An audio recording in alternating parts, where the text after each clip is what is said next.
Said hello, Norman. I'm going to start. Are we ready to start the show? Yes.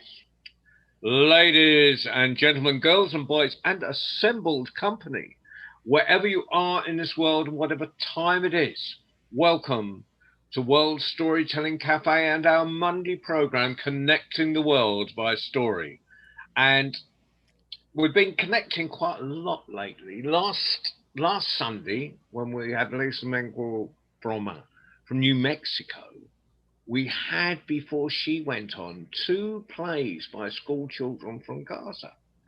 And then on Tuesday, with the first of our Tuesday night Young Tellers programs, we had two more young people on from Gaza. Now, that didn't happen. You can't just drop into Gaza and just say, could we have a few of your young tellers to tell on our World Storytelling Cafe? This requires a little organisation. And there is an organisation that has been instrumental in building up storytelling and young people doing plays and stuff throughout Palestine. And we have with us tonight, hi Hannah, and we have with us tonight Nick Bilbrough, who was he was kind of its brainchild and director of the Hands Up project, and I know nothing about the Hands Up project. In fact, I know nothing about anything at all.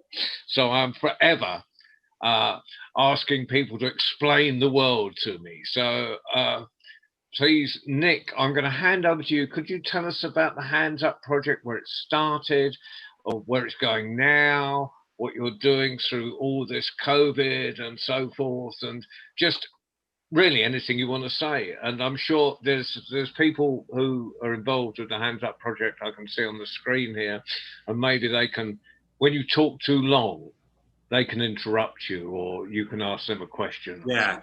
I think over to you, Nick. Well, thank you very much, John. I think people are aware in the Hands Up project that I have a tendency, once I start talking, I can't stop. So please, if you know anything about the Hands Up project, and if I start talking a load of rubbish, please interrupt me, heckle me, shout me down, throw tomatoes at me, or whatever. Because, yeah, I mean, it is something that I'm very passionate about, and I love talking about it. And I can't see myself, but I'm assuming that you've got me on Spotlight or something. Have you, Yulia?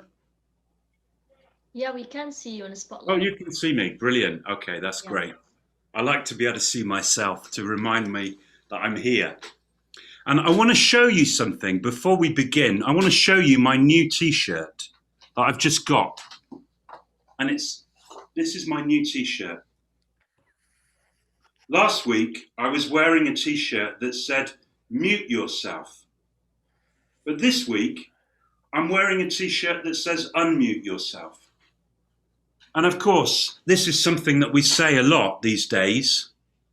We say mute yourself and we say unmute yourself when we're doing all these Zoom sessions. But I think this is also something we need to think about a lot in the world right now. We all need to unmute ourselves. We need to stand up and have our voices heard and make our voices heard really loud about all of the things that are going on in this world. You want one, Canada? I'll send you one. I'll send you this one when it needs washing. So I want to talk about the Hands Up project, and I want to go back to the beginning of the Hands Up project. And this is a picture of me. I had fewer grey hairs at that point. And this is in Zaatari refugee camp in Jordan, the Syrian refugees. And I think the thing about story, this is, by the way, John, this is a wonderful thing that you're doing, setting up this World Storytelling Cafe. Because I think storytelling is at the heart of the Hands Up project. but it's at the heart of everything. It's certainly at the heart of education, in my view. And I'm saying, unmute yourselves. When kids are listening to a story, they're certainly not muted. There is so much going on when kids are listening to a story. They're thinking, they're using their powers of imagination, conjuring up images in their heads. It's a very active process. And I think we should all be advocating the use of story and storytelling as a tool for learning. And it's great that we've got loads of brilliant storytellers in the room. David and Hannah and Haneen and Raja, all of these people involved in the Hands Up project, and all of you who are involved in the World Storytelling Cafe too. So this is Zaatari refugee camp about 6 years ago. And I was doing a project called Kids Read for the British Council. And this is a project that I did in Lebanon, Palestine, Jordan, various countries, Egypt, various countries in the region. And it was all about encouraging kids to listen to stories and to use it as a way of developing their English. And this is one of my first experiences in the Kids Read project. I was given a massive group of boys, all Syrian refugees in Zaatari refugee camp in Jordan. And I was telling them the story of We're Going on a Bear Hunt. And I noticed lots of things immediately from doing this storytelling. One of the things I noticed was that immediately everyone was up on their feet.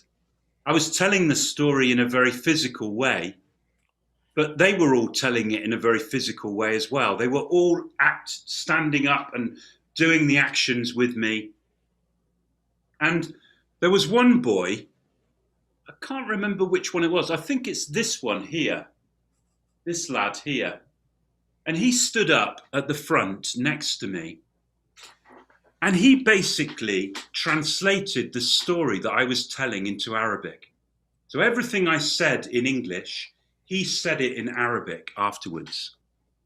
And I said to Haya, the coordinator from the British Council who was with me, I said, wow, this is amazing. He speaks really good English. He's translated everything that I've said into Arabic. And Haya said, oh, no, he doesn't speak any English at all. He was just telling his own story based on what you were saying. And he just came out with his own story in Arabic to tell everyone else. And this just tells us something, doesn't it, about story. Even if we don't understand many of the words that are being used, the very fact that a story is being told to us is stimulating so many ideas in our minds. And this is really how the Hands Up project got started, really. This idea of telling stories and using that as a way to stimulate people's imaginations and to encourage them to be creative. So I want to just share a few things with you, which are from some of the events that we've done in the Hands Up project. Now, we talked about, whoops, hold on a sec, just stop the sharing. I always forget to share the computer sound. Let me just make sure I've done that. There we go. So a long time ago, one of the earliest sessions in the Hands Up project, let me just find where it is. There it is. So that story, We're Going on a Bear Hunt by Michael Rosen, I told that to in one of the first sessions I did with the Hands Up project, I told that to a group of kids. And a week later, the teacher said, we've made our own version of We're Going on a Bear Hunt. This is a group of kids in Jabalia in Gaza. And just listen to their version of We're Going on a Bear Hunt. And this just shows us how story and is such an active thing for kids. These are 11, 12-year-old kids in Jabalia.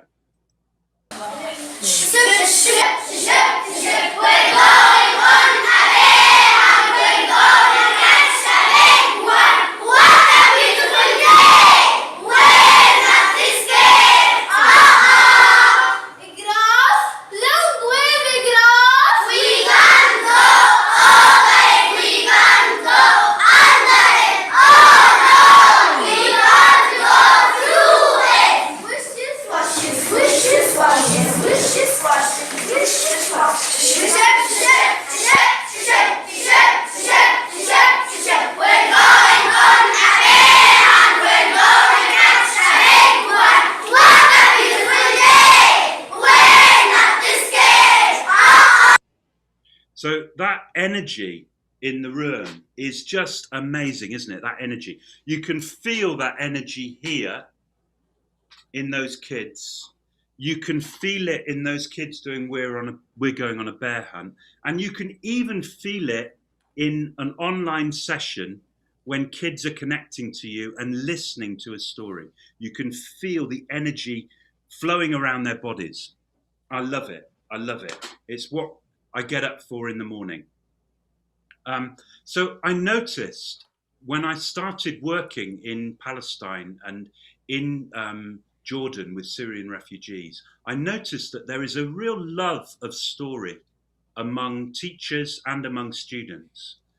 And I noticed too that there's a lot of interest in music and a lot of creative approaches to language learning.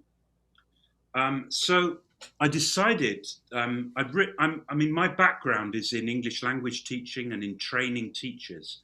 And I decided that I was going to write a book for Palestine and about story. And I wanted to use some stories, some traditional Palestinian stories in that book. Let me just find that for you. There it is. So the book's called Stories Alive, and it's probably the book that I've written that's been most widely used by teachers and students anywhere in the world. It consists of 10 stories, and the stories, it's a free to download book. I'm not making any money out of this book at all anymore. So it's a free to download book. It can be downloaded on that link, and it's got 10 stories in it. And all of the stories have a chant, they've got a simple picture story, and they've got a theatre script. And it's just been used massively. And one of the things I love about this resource is that it uses traditional Palestinian stories. So it's got wonderful stories like the story of the farmer who followed his dream. And it's got stories like the story of Tunjar, the woman who gave birth to a cooking pot. And there's such a wealth of rich stories in Palestine that go back centuries, that have been used, that have been created, or I don't know where they've come from. Who knows where stories come from?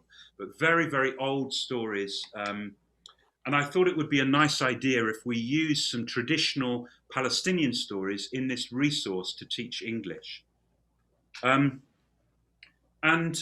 I ran a training course for teachers in Ramallah about using this. Now, this was a course for teachers from Gaza. And as you probably know, I mean, this is Gaza behind us here. This is actually Jabalia refugee camp.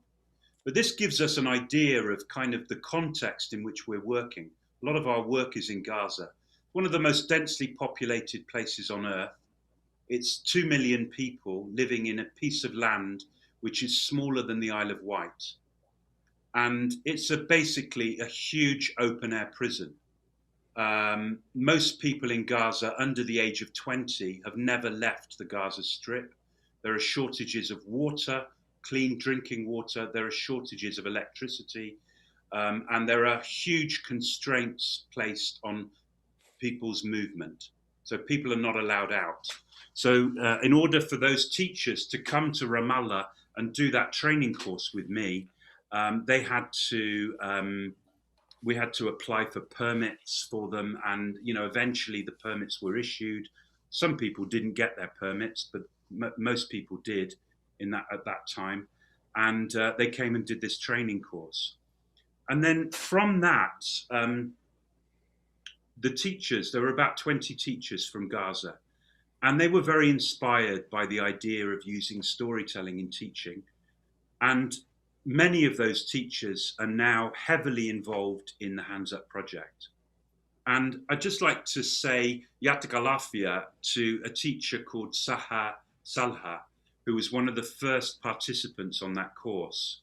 And she's since gone on to be a wonderful storyteller herself. I know she's done David's storytelling course, and she's been a real cornerstone of the work of the Hands Up project. So Saha went back to Gaza, and we decided to launch the Hands Up project. So we started doing online sessions with kids, groups of kids in schools in Gaza.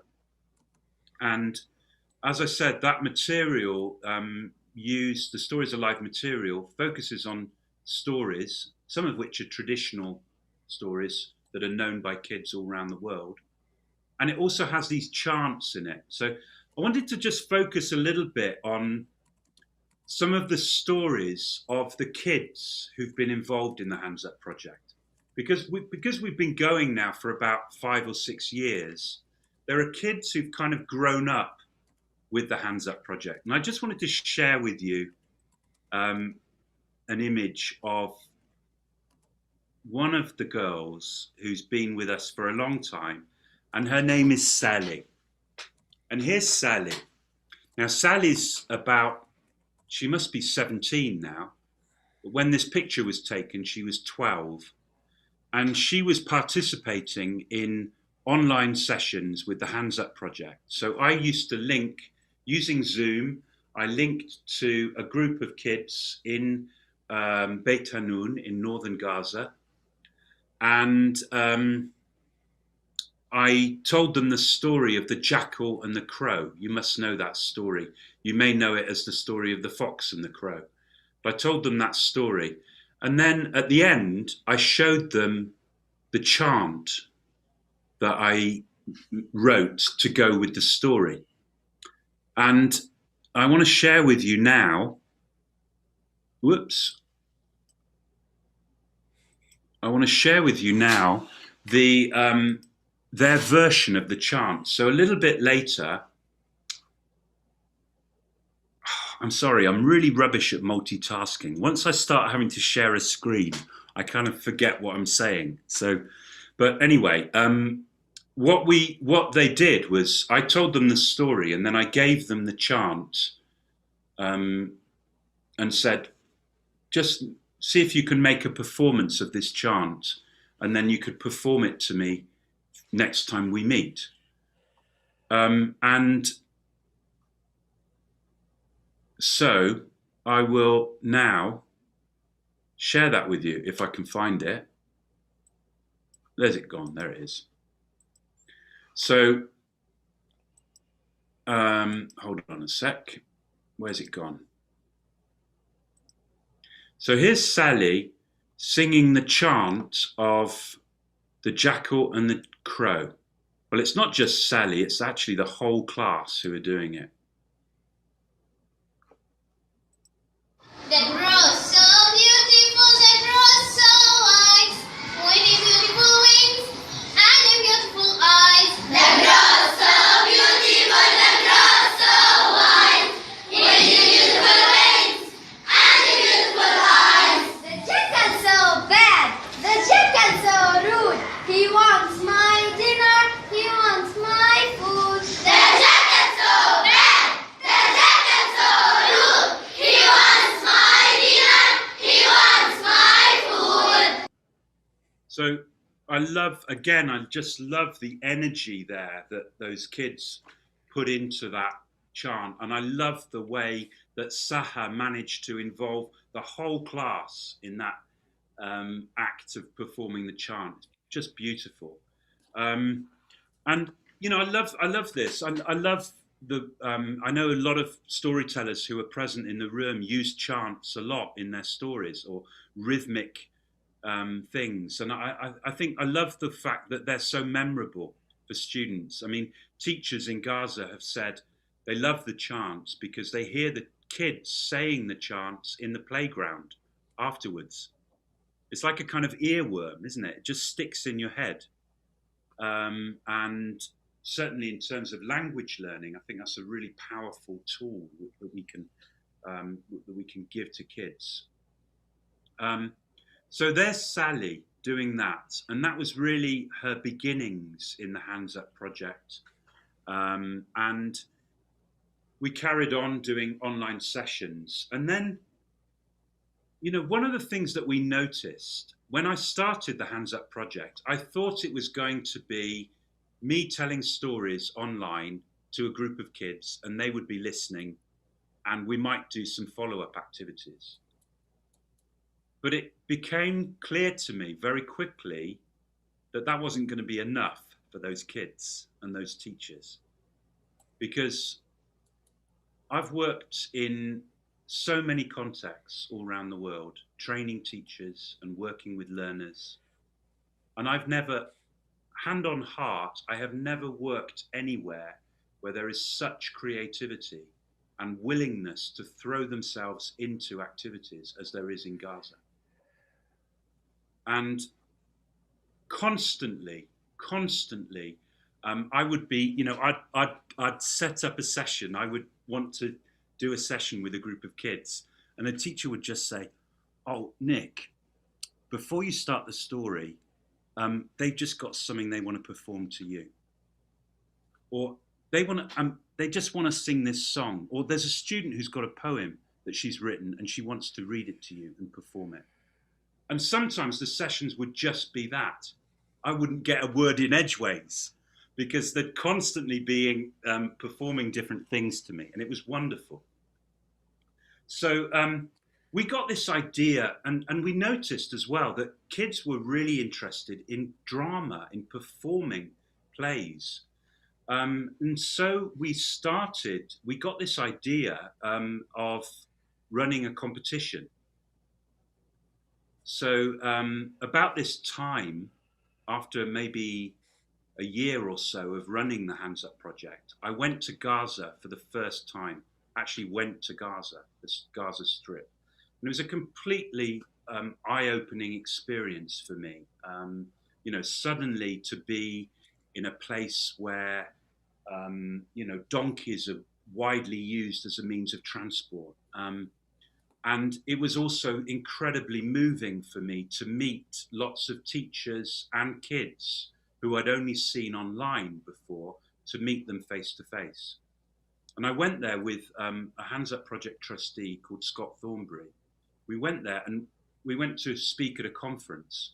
And one of the first things that happened at the conference was there was a performance of a play.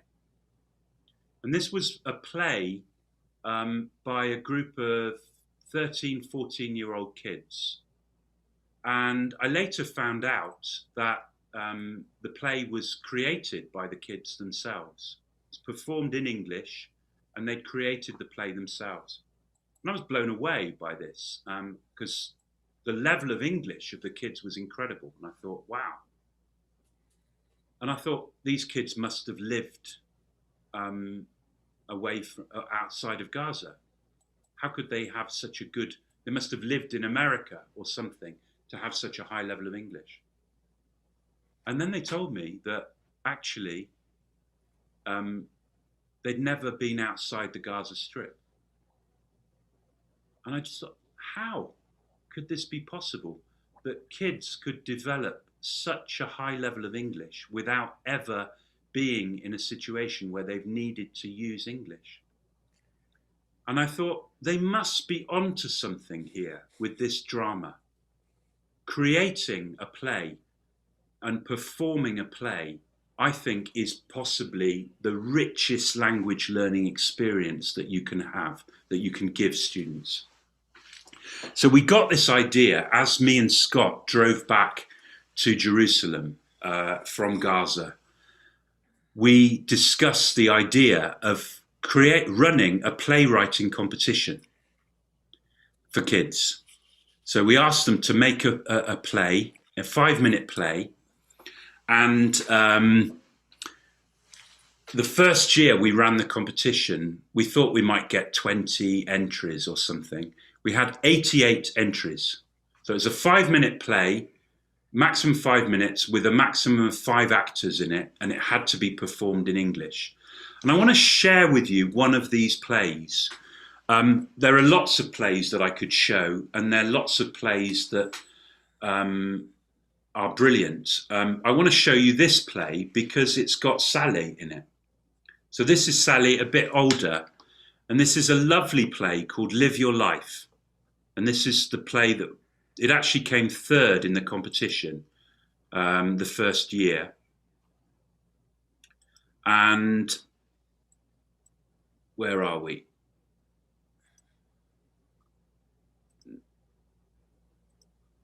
Where's it gone? There it is. So this is a play made by kids in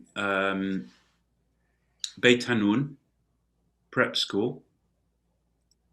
And Sally's a bit older here. And she plays the mother character. And what I love about this play is that, I mean, it's understandable, isn't it, that when kids make a play, that they're going to make a play about their own circumstances and about the particular challenges that exist in a place like Gaza, about the occupation, about the blockade of Gaza, about the shortages of electricity, these kind of things. But one thing I love about this play, apart from the fact that it's brilliantly acted and it tells a beautiful story, is that it has a universal message that has touched me so deeply that it's actually making me cry now, even without seeing it, because it's a beautiful message for me as a parent, and it's a beautiful message for teachers and parents anywhere in the world. And I need to play it before I start crying.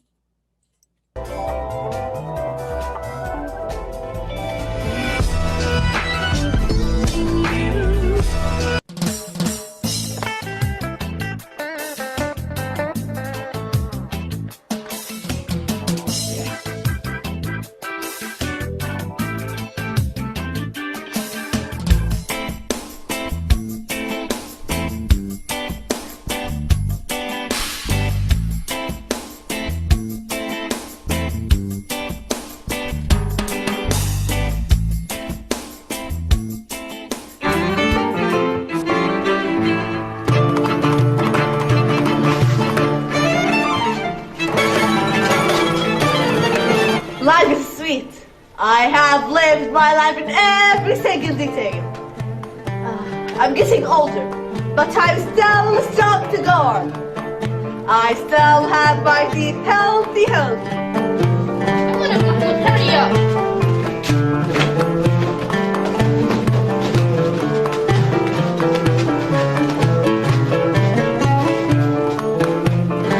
Listen, Abu.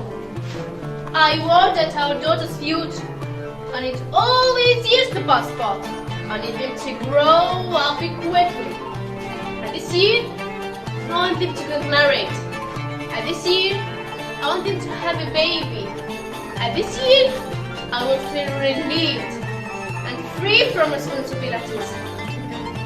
That's a good year. Girls are a heavy burden. What should we do? That is nonsense. Let the girl live her life. Normally.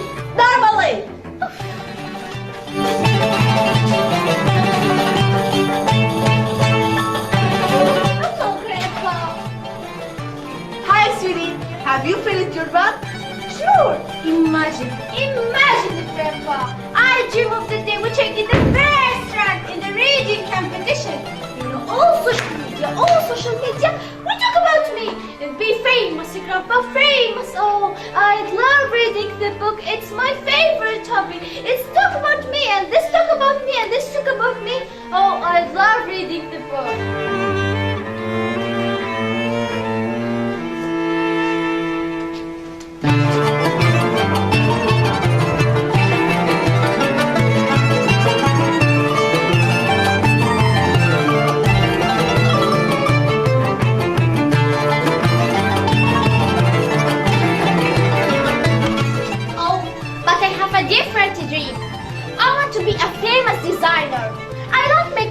different designs. I promise you, Grandpa, if you will wear my first design, it will be a fabulous suit. I'm sure of that, honey. I'm very proud of you. To give the glasses and the box. This isn't the glasses and throw them away. Look at me. Don't wear glasses, you won't marry. What will people say? You have a defect. No one will marry you. Forget about dreams and think of yourself as a beautiful bride. And you, take these high heel shoes. You will look taller and prettier like a lady. This will bring you more handsome grooms. Oh my God, how can I overcome these problems? One wears the glasses and the other is too short. Easy, easy, dear. Everything will be alright. Calm down. Come here, my son. Your daughters are great. Every girl has her own dream, and she enjoys her life as it is. Don't push them very soon or very hard. We are in 2017.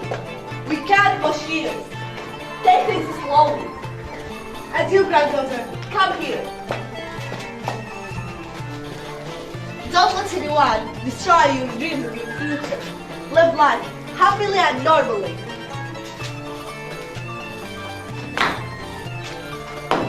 This is our life. We want to enjoy it. Please, don't embrace us. We love your parents. Come here.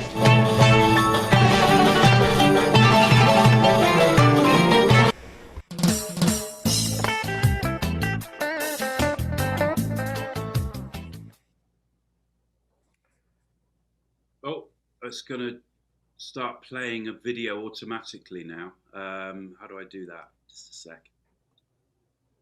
Okay.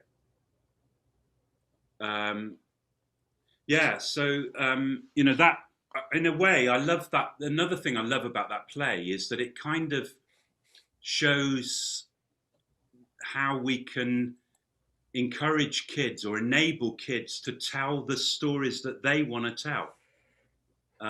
You know, and as I said, that play has really influenced the way I think about my own kids, about how, you know, who decides the future.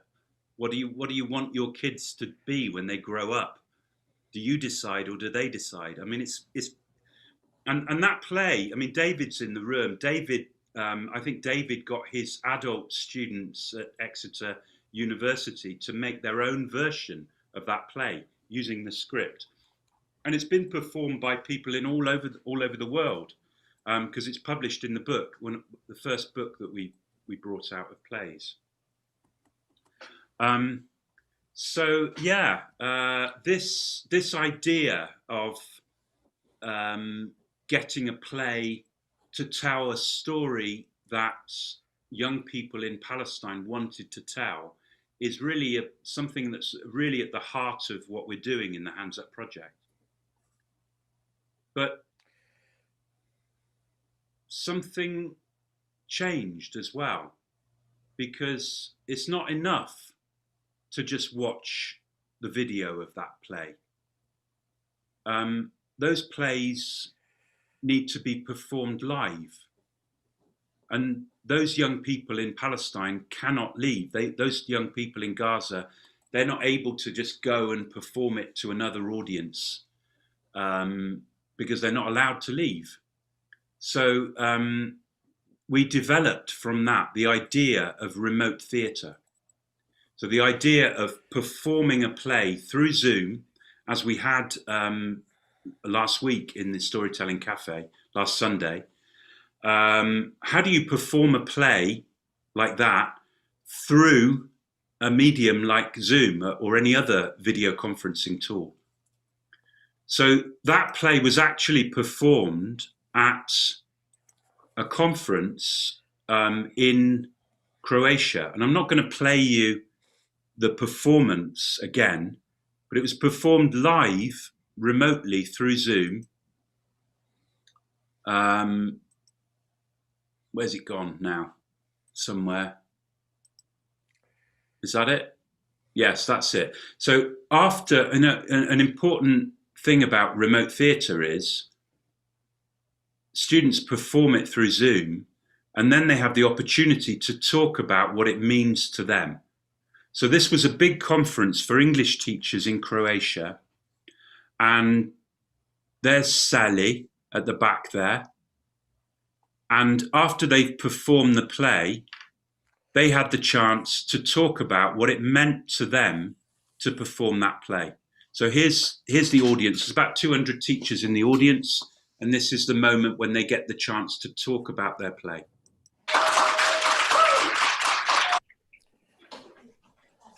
Brilliant. Fantastic. Fantastic. That was excellent. Beautiful piece of work. Beautiful play. Beautifully performed. Brilliant. Brilliant. Wonderful message. So look, we've got about 5 minutes. So do you want to come and tell us something about how you made the play, or? Would you like to say something, girls? Can we listen to Sally? Can we? Or Mahmoud, the mother? Come here. Sal, you can sit here, and you can tell the audience from using the camera. Yes. Listen to Sal. Hey, hi. Hi. I'm Sally Huehi, the mother one. Mahmoud is a typical traditional Palestinian woman who has a short vision of her daughter's future. I love that character because I think it's funny. I wanted to convey a message through her. My message is that listen to your children, let them dream, talk and enjoy every moment in their lives before it's too late. Don't let harms, rules, and traditions destroy their dreams.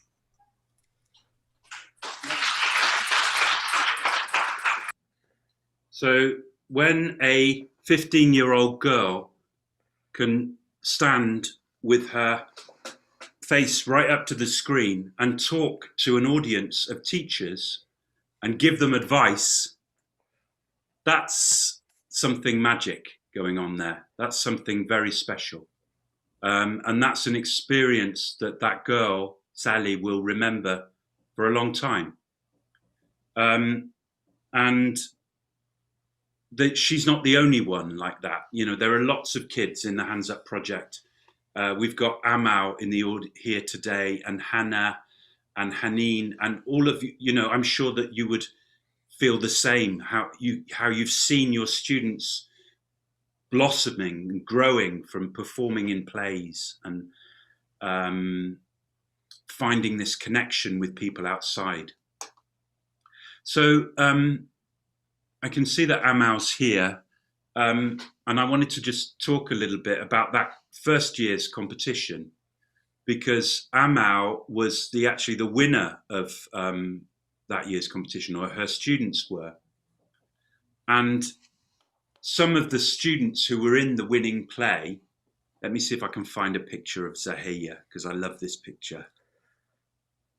Where is it? There we are. It's a bit scary. But Zahia acted in one of the first remote theatre performances that we did. And this is actually a play that I wrote. It's called The Screen. And this was performed for the first time at a big conference in Santiago, in Chile. And I'd like to play you a little bit of that. I'm not going to play the whole play, but I'd like to just play a little bit of it, because, I mean, we're all involved in this field of storytelling and drama. And one of the things that is so beautiful about this, and which makes it different from film. I mean, I've already spoken about that, about the idea of, you know, creating images in people's minds. That's one thing that's different about it, and why I believe it's so much more important for kids to listen to stories than it is for them to watch cartoons, for instance. But another thing that we have with story and with live performances is, or drama, is this live element. The fact that it's happening now. And it's a very different experience to watch a film of theatre or to watch theatre happening live. And so I just wanted to share with you this experience. This is a very early remote theatre performance. And it happened in Chile at a conference, again, at a conference for English teachers. Whoops, pressed the wrong button. Where have we gone? There we are. So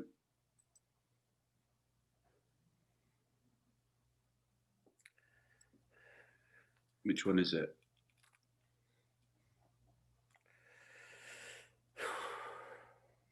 Lost it. There it is. Now, I mean, this is like really badly recorded, and it's just recorded on somebody's mobile phone. But again, there are quite a lot of people in the audience, and this is a huge screen. It's an enormous screen. It's, I don't know, 4 or 5 meters long. And I'll just play you a little bit of that, and just notice the audience's reaction to this. So this is 5 girls performing a play called The Screen from Gaza, from Khan Yunis in southern Gaza to Santiago in Chile. They're right in front of us. But why? Why? Wait. I can't see through the screen. I can see people on the other side. Me too. I can hear voices. Men, women, children. Who is it? Who are they?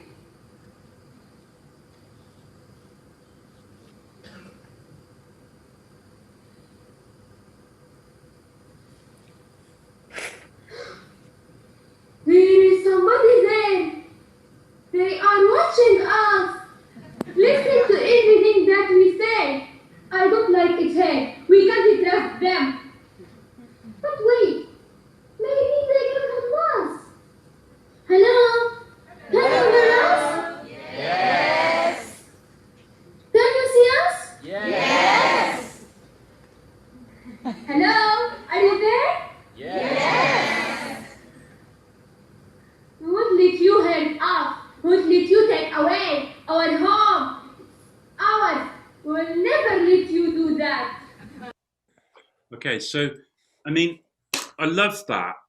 I mean, this is theatre. It's not film. It's theatre. It's live.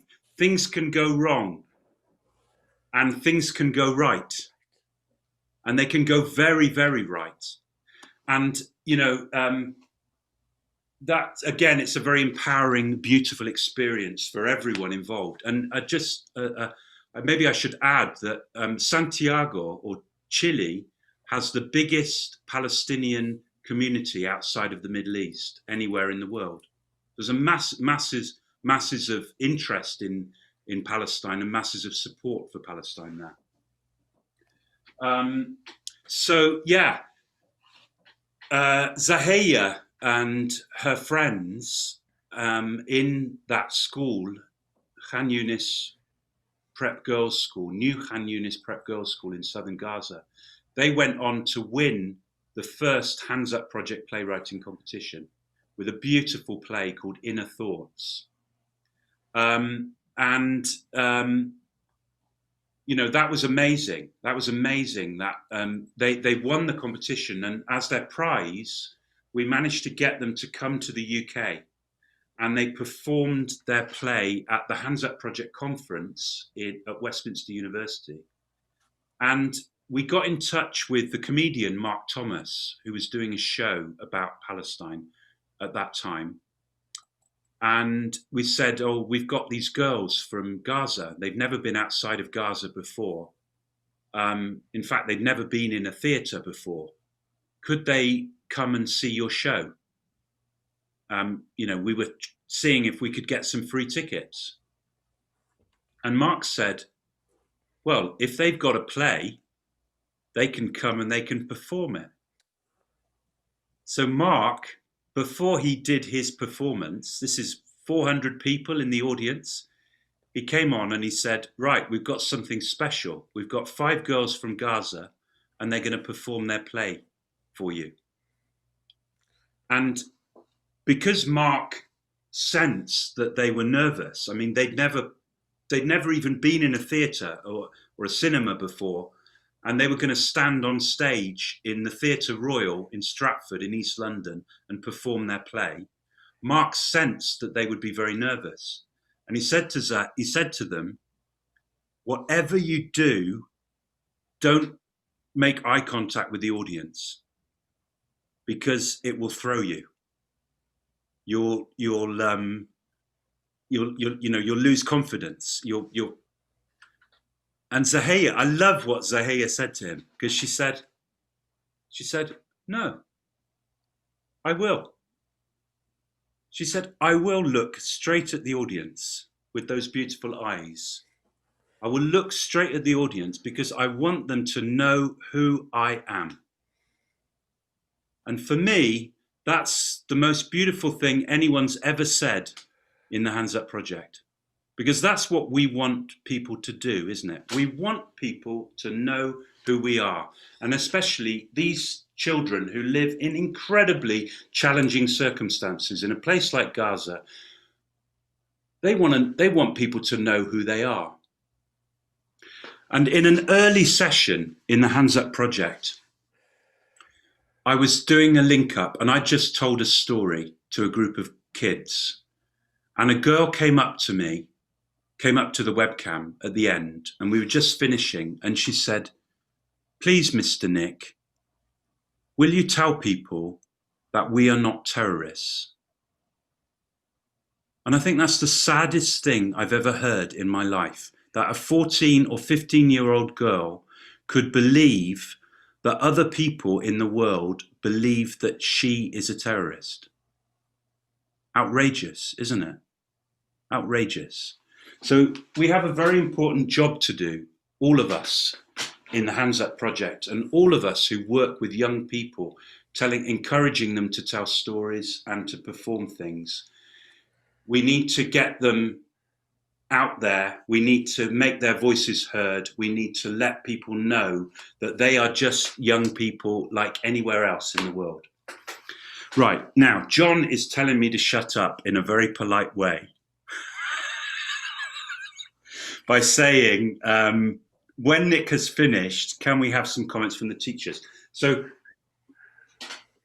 perhaps we should pause there and have some comments from the teachers. I mean, I could let you carry on all night. I could listen to you all night, Nick, but I'm very aware that, and I want to listen to these teachers that have come on live, because it's about those voices. So. Exactly. So let's do that. And I just do need to share something with you, because I want to talk a little bit about how people can get involved in the Hands Up Project. So shall I do that now, or shall I do that afterwards? You decide, John. Let's have some conversation with the teachers, and then we'll do a big sort of how to get involved with the Hands Up Project afterwards. Perfect. But obviously other people can ask you questions as well. Yeah, great. I'm sure Norman in Canada and Santa might. So let's bring in Amal. So the people who we've got who are involved in the Hands Up Project here are Haneen, who's an incredibly creative teacher who's developed her own framework for drama. We've got Amal, who I've already mentioned, also very experienced in drama. Hannah Mansour also, we've got Raja, our coordinator. We've got Becca, who is a volunteer who lives in the US. She's a volunteer with us. We've got David, who we all know, who's a brilliant storyteller and also runs the Teach Us a Tale session, encouraging young people to do their own stories. So who would like to say something about the impact on you of the Hands Up Project and on your students? Who's going to go first? Hannah, do you want to say something? You look like you want to say something.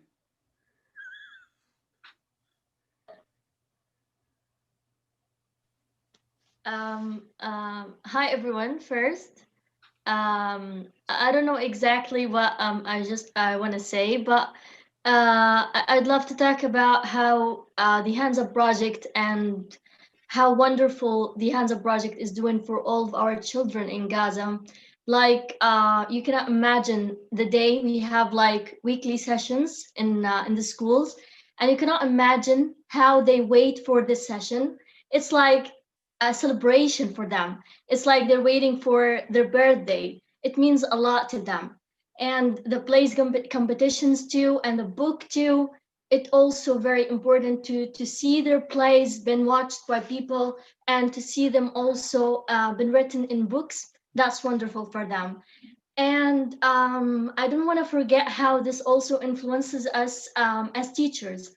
For example, for me, I was just like a teacher who's starting working, and I was kind of frankly lost or kind of following some traditional ways.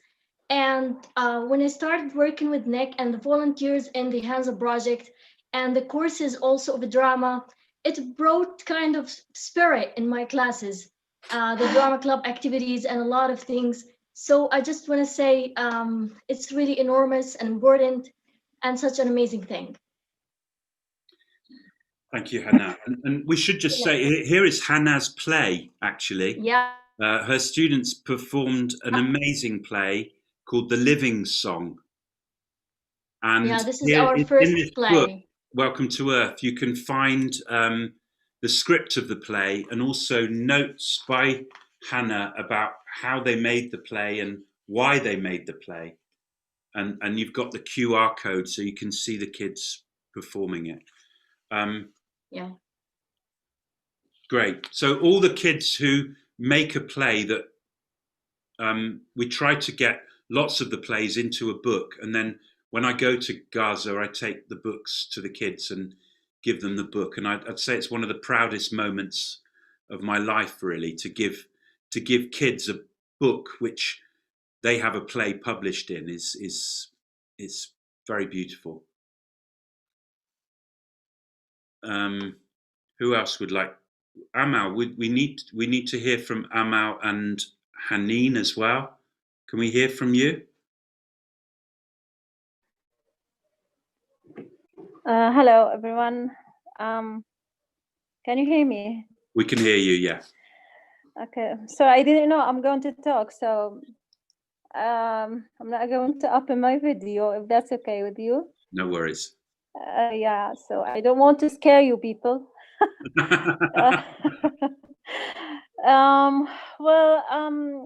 I just want to, maybe I can talk since Hannah talked about the influence or the impact on teachers. I think, yeah, the most beautiful impact is or can be seen on students actually, and it's I would say that there was a question, or I've been asked many times about those experiences that students go through while doing those plays, especially because the theme of most of the plays that come from Gaza are, themes very sad and not happy experiences, things like the experience of a mother losing her son, or the experience of being a refugee and being rejected by the world because you are a refugee, and experiences of losing your beloved ones. And someone said, so this is very hard on the students, and do you think that this can help students doing these things? And I believe, yes, I think drama is what we need to help those students to overcome the problems they go through daily. The airstrikes and wars, lots of those students witnessed at least 2 wars and some even 3 wars. And they need to talk about this. And I don't think that I can ask students to talk about it because I myself is not ready to talk about this or to listen to, sad stories. And it's not, I don't think it's the right thing to ask students to talk, because not everyone is ready to talk about it. But through drama, students can talk, can release lots of their negative feelings, and can even release some of their positive feelings also, which is great. And they do this through or in a very safe setting, which is drama, and through a very safe and trusted channel, which is the Hands Up project. So yeah, it helps students. It doesn't, as you know, I told you that someone told me that this could be hard on students to do these things, but no, I think it helps them to develop their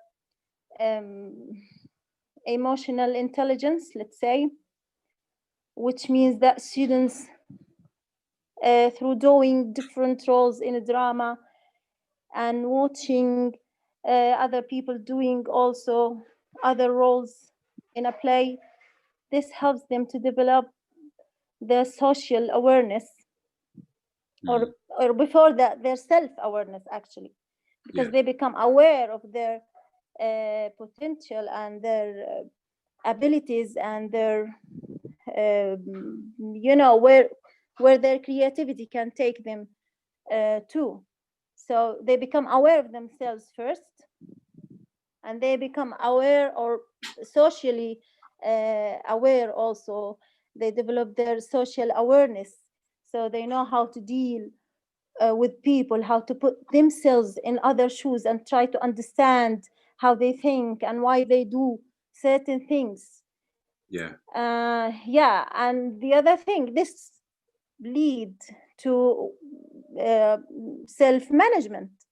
They learn how to manage their emotions, they learn how to manage their feelings, they learn how to act well and how to behave appropriately.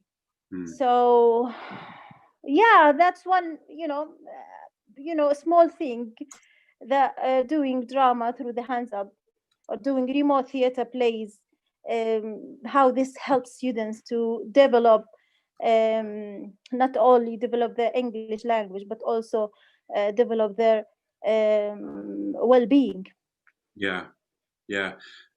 This is interesting. There was a very interesting point made. Thank you, Amal, for those beautiful words. We did an event on Saturday for the UK Palestine Mental Health Network, and this was a performance of 3 plays that were performed remotely. And after the performances, one of the participants made the point that she wondered whether it helped students, the fact that they were performing plays in English and writing things in English. Perhaps this is a way of kind of distancing yourself from the problems that are very real for you.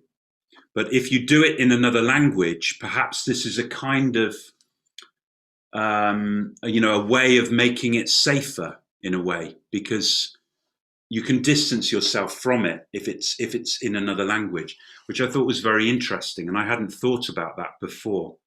But it's certainly an area I think we could be researching. Okay, anybody else want to say? I mean, we've also got Becca in the audience here, and Becca is a volunteer with Hands Up. Are you still here, Becca? Yes, I am. Sorry I don't have good lighting, or I'd show myself. Anyway, but I will actually cry if I talk too much.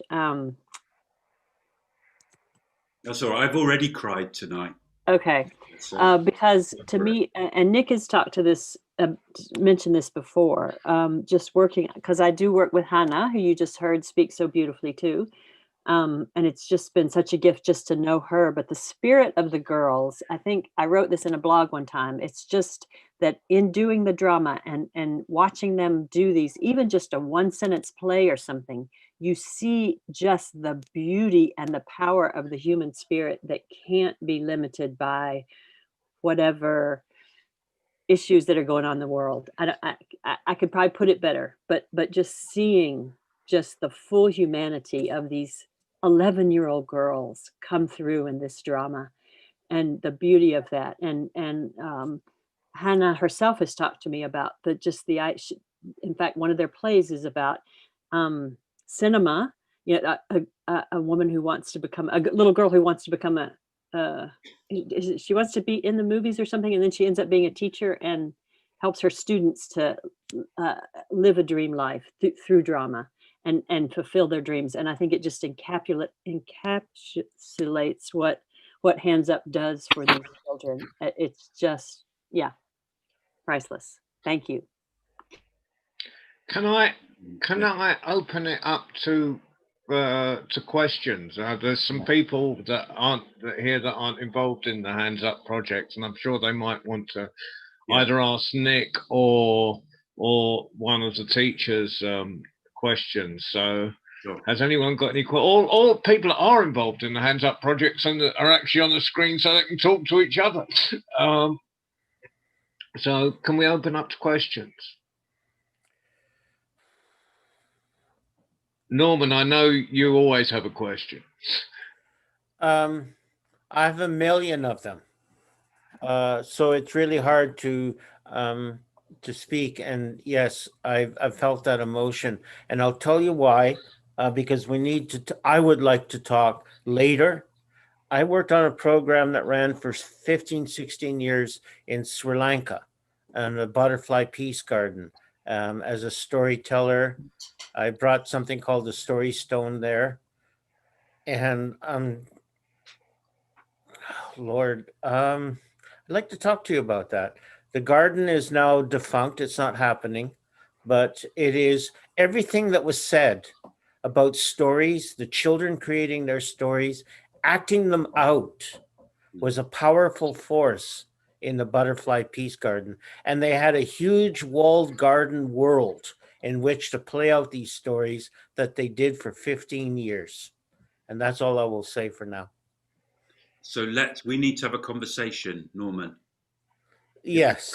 Let's find some links. Yeah. Okay, yeah. And I can't really say anything more because I'd start crying too. Yeah.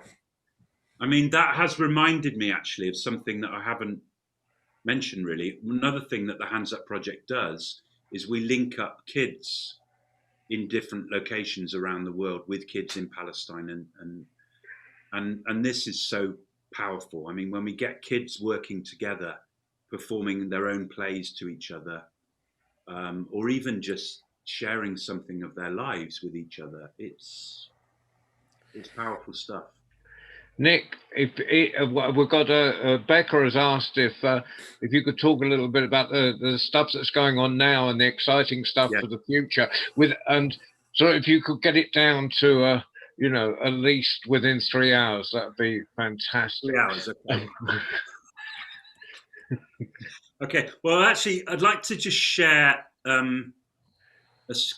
slide with you because it's got a few sort of things that you might be interested in, just ways of getting in. Whoops. What have I shared anything with you? Something weird. Oh, what's going on? Where it is? There it is.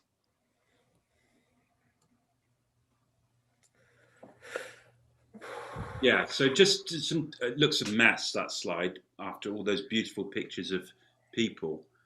But so different ways that you can get involved. You could become a storyteller with us. We have volunteers now in something like 25, 30 different countries around the world.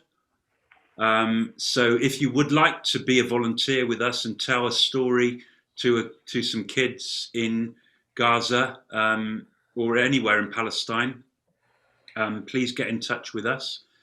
At the moment, because schools have been closed, we're doing a lot of sessions on Facebook Live. So you could also have a look at those. There's a link there. You could look at our Facebook Live sessions. Every Saturday, we do something called Saturplay Live, where we show a play and we meet the kids who have been involved in the play and find out what it means to them to do that. So Amal and Haneen and Hannah have all done that.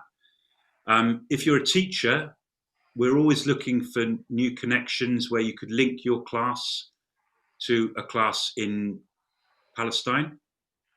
You could buy one of the books. We've got 2 books already of plays, all written and performed by Palestinian kids. The next one is coming out, and it's going to be called Popcorn and Other Plays, which is Hannah's play from her school. We're always looking for money, as most charities are. So if you'd like to set up a regular donation, I mean, we love it if there's lots of people giving a small amount each day, because it just builds our community. We know that people don't have much money at the moment, especially artists.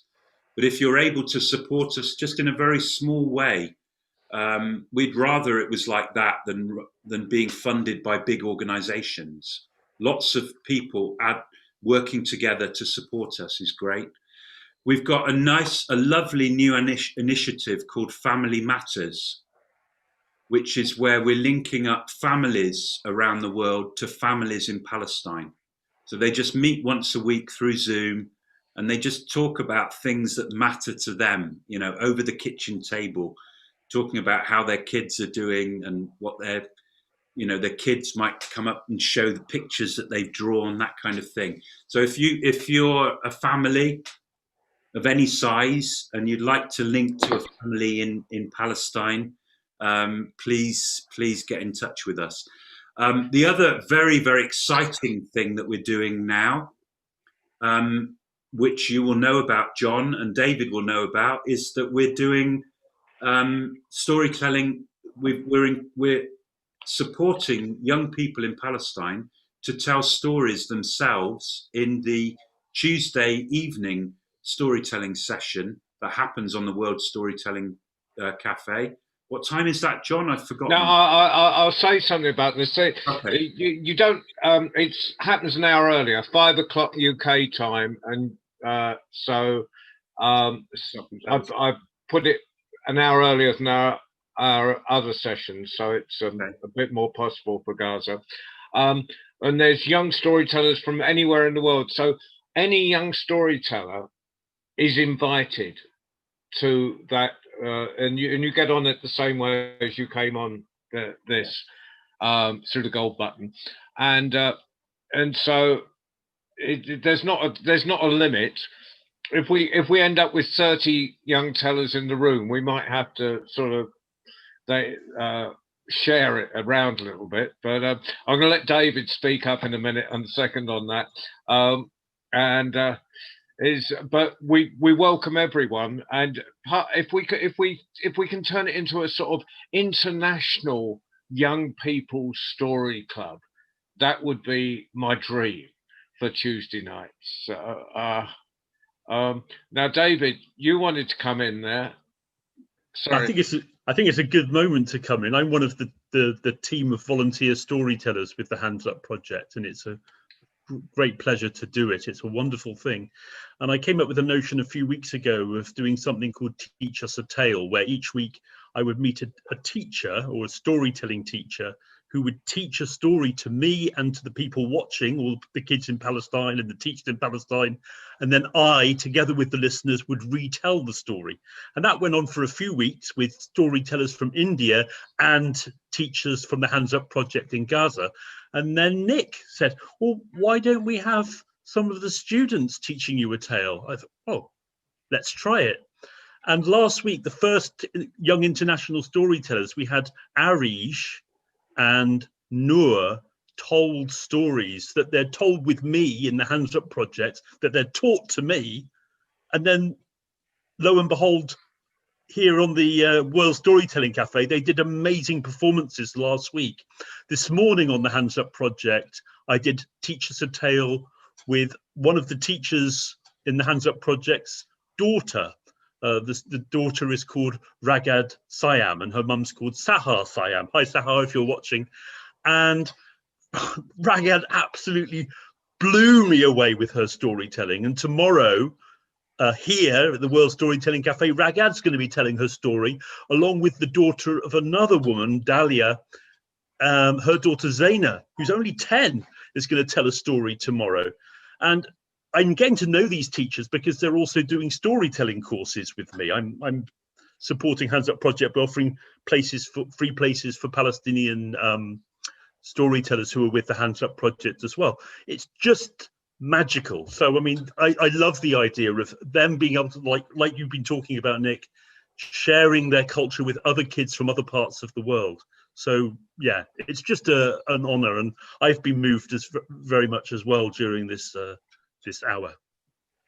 Brilliant. It's brilliant, and this is for the Hands Up project, and because we know people are listening not just here, they're listening on Facebook and they're listening without coming into the room on the cafe. If you come to the cafe, you'll see a little hat and it says donate, and tonight everything put in the hat will go direct to the Hands Up project. So if you want to support them, either donate direct to them or the hat. I mean, Facebook will take their tuppence, but I mean, PayPal will take their tuppence, but you can donate direct to the Hands Up project after this, and so, and any time, because this will be, it'll be archived, so you can watch all this on catch up.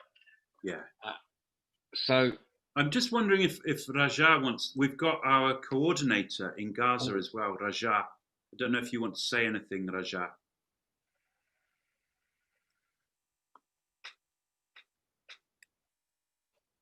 I'm not sure if she's. Hello, can you hear me? Okay. Hello, everyone. Hi, John. Hi, everyone else. Nice to see you all today. Sorry, I don't have electricity at my house now because we don't have electricity, basically. So I just don't know what to add here. I mean, Nick and everyone else has done a great job. But I'm going to talk about my little experience in the Hands Up project since I've joined. I joined the Hands Up project in April 2019, which means I've been working with the Hands Up project now for 6 or 7 months. So it was a life-changing experience, and it was the best thing that ever happened to me in the last maybe 20 years. I'm not exaggerating. I'm not a fixed-based teacher. I work in a daily basis as a daily basis teacher. So I don't have that much of experience with the students in terms of teaching and drama and making plays, but I hope to be one day. But I'm going to tell you about my little experience in that since I started to work with the Hands Up projects, they were, preparing to announce the winners in the competition of the remote theater competition. So I've watched many plays of these kids, and I thought they are absolutely brilliant, and the kids were so creative. I mean, just that despite of everything they are living in, their hard situation, the wars they came through and everything else, they are able to be creative and put a great effort and a great job in these plays. So I would say that hats off to you, Nick. Thank you. And hats off to all of the teachers here and the volunteers, David and Becca, and for you all. Thank you for making this happen. I am so proud to be part of it, and I will always be part of it. Thank you so much. Thank you, Raja. And I can offer this anything the World Storytelling Cafe can do to support the project, and it's sort of like a live venue anyway. So if you've got a special project that you want to put out there to everyone, you know, a series of plays or anything, just let us know, and we'll put it at a special time of day, and that's convenient for you. So it's not the middle of the night in Gaza, and we can put it out there, and then it can be archived forever. And so, you know, I mean, it's there. The platform is there if you ever need it, Nick. That's great. That's great. I was just wondering whether I need to grow a white beard to be part of this, because I noticed that I'm perhaps the only. Oh no, Julio hasn't got a white beard either.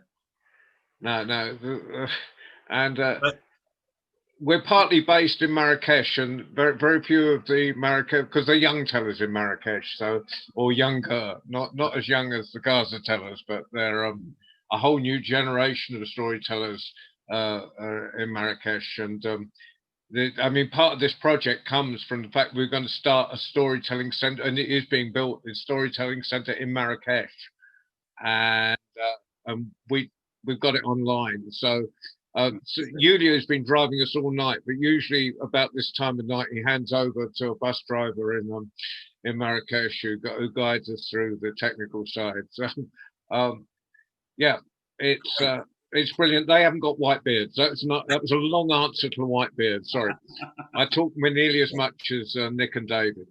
Well, thank you so much, John, for organising this event, and thank you for everything that you're doing for, you know, supporting Hands Up Project, but also just putting stories out there. You're doing an amazing job, and it's wonderful. So thank you. I've got to give credit to Mike and Lucy Wood, who are behind it.